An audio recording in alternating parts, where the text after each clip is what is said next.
ang importansya ng lemongrass. Ano ang Tagalog ng lemongrass? Tangla. Tanglad. Ano ang kayang gawin ng lemongrass? Number 1. Relieving anxiety. Okay. Ano yung anxiety sa Tagalog? Marami kayong naririnig, nagkakamali.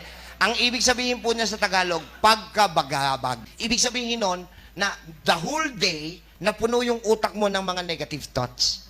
So, sipping lemongrass tea at night will relieve anxiety. Next, ano pang kayang gawin ni lemongrass? Lowering cholesterol. Ang lemongrass ay nakakalusaw ng kolesterol sa loob ng katawan natin. So if kung feeling nyo, mataas ang kolesterol nyo kasi kulang kayo sa pagpapaaraw, lemongrass tea will do the magic. Number 3, Preventing infection. napakataas ng antibacterial and antivirus property po ng lemongrass. So pag umiinom kayo niyan at kung may bacterial infection kayo, mapapansin nyo kung kayo ay may sugat, mabilis gumagaling ang sugat. Bakit?